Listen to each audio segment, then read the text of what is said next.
लोगोफोर मोजाङै दङ नोंसोर जोंहा मामिजों आंजों चिज मम' बानायनो नागिरदों ओमफ्राय जोंना इनग्रेडियेन्ट्सआ नों मोनथिखागौ ना चिज मोननो जोंनि ओमफ्राय जोंनो केरट नांगौ नै जोंखो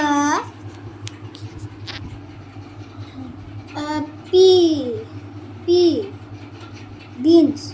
केरट ओमफ्राय अनियन जिन्जार आरो फानलु ओमफ्राय चिल्ली ओमफ्राय चीज द मोस्ट पार्ट इज चीज ओमफ्राय दसे थाथ'नोसै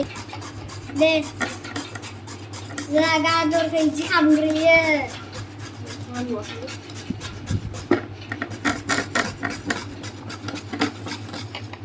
मोखां नुहोलायनाङा दे मोखांखौ नुहोलायनाङा दे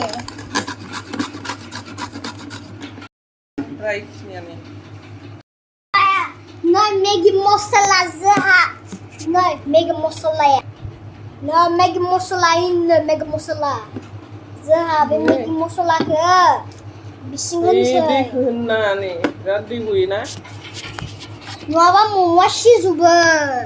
सिजोबनानै कास्टमारफोरा मोजां मोना ना लोगोफोर ओमफ्राय जोंहा द बेस्ट पार्ट मेगि मसला सिमसिलाय बारा गोजान नंखाया दे नानाव दंखायो हास'नि मामि हास'नोसै हा नै जोंहा मामिया बेलेनाय खालामदों मम'आ इनो गोथाव आयै आहा जानो लुबैबायलै नै मम'आ माबायदि बानायदों यो ओमफ्राय नै आंनि सनिया दाबो गोथांखौ जागासिनो दङ जानो नों गोथांखौ जानो लुबैदों दाबो जायो जा दे गोथांखौ जा मा खालामनो नागिरदों नों जायालिसिनो जाया नै जानो नागिरबाय गोथाव मोनदों सासेया खोमा नै दहाय आं नोंखौ खोन्थादोंमोन ना बे मा फ्लेभार चिजआ नै मामिया मम' बानायगासिनो दङ गोथाव जादों मामि नों बे डिशखौ जोंनि मामिया दाबो माथो देगासिनो दङ बानायखांबाय मम'खौ ओमफ्राय जोंहा सस नांबावगौ जोंनो सस नांगौ माबा अइल जोंनो अइलफोर नांगौ अइल माबा एसे माबा खालामनो गोलावसो लायो गुवारसो दे जोंहा अइल फोनसै बिसिं सिथाबैनि ना मम्मि सिथाबैनि मोजांसो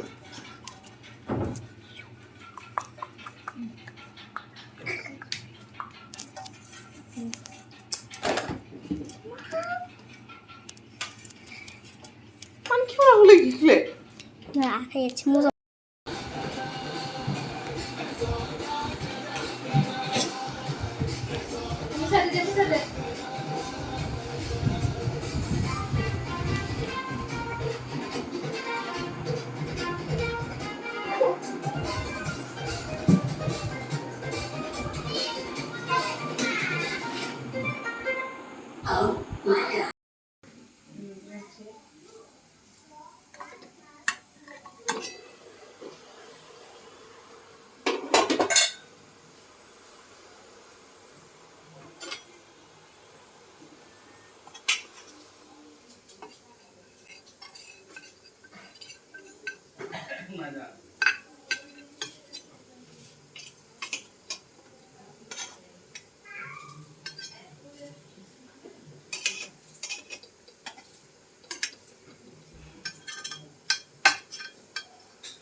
जादो ज' जादो नै जाबाय जादो गुदुंथार दे नों जागोन एदे गुदुंथार माने गुदुंथारथ' गुदुंथारथ' सनानै कुनाल हा हास्लाबथारला रजे दंबावो हाबजोबदो बन्द' बानायदो गेसा जा गुदुंथार दे मामि गरमथार सस होनानै जादो बानलु होआखै आं बारा बानलु होआखै इसोर जागोनखायनो जेबो होआखै माबा मेगि मस्लासो होदों आं ओमफ्राय चिससो होदो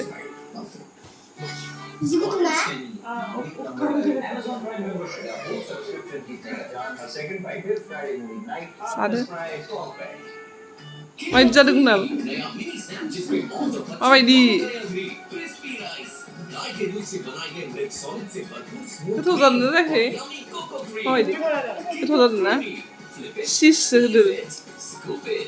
बानलुफ्रा बिसोर जागोनखायनो होआखै आं मिलौदो ना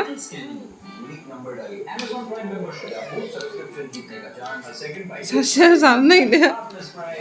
गुदुंथारलै मामि गुदुंथार ससखौसो सोलाबाय हायासै नालाय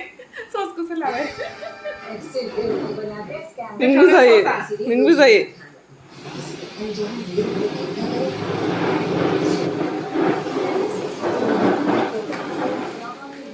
नै रजियाबो जानो नागिरदों नायलाय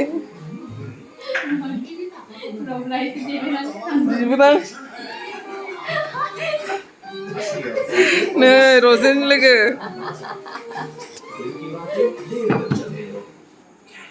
जादो जानला मानला आथुर आथुर खालामलाबायबाय मिथिना माबायदि जादों मिथिला आरो सासेया ससखौसो जाबावबाय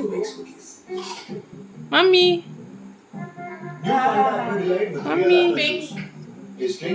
कुनाल माबायदि मोनदों नों कुनाल जानानै ओइ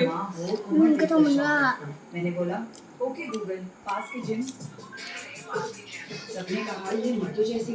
माबायदि जादो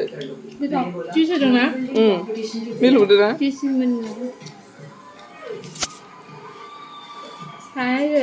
जानायनोसै आं र' जानाय नायनोसै दे दानफिन होनबालाय माबायदि जादो इसमें है बादाम तेल का पोषण जो है बिल्कुल नेचुरल लुकिंग बाल 5 गुना शाइन के साथ और मेरे सारे सफेद बाल गायब सिर्फ 15 मिनट में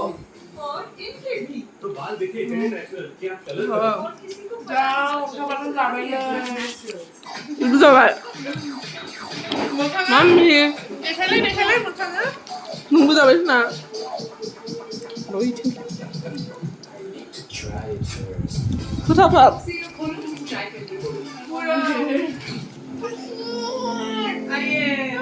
마미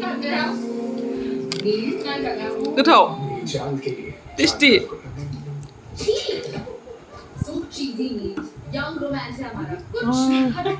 कुनालानो जानानै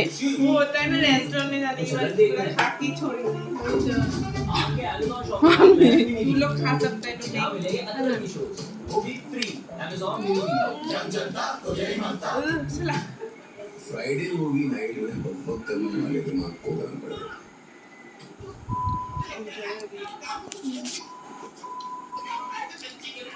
बीट करके बीट न पाए फ्राइडे मूवी नाइट हाफ में Sprite perfect bottle scan unique number डालिए Amazon Prime मेंबरशिप या फुल सब्सक्रिप्शन भी मिलेगा Bye bye. Like, share, subscribe, and comment on our video. Bye bye.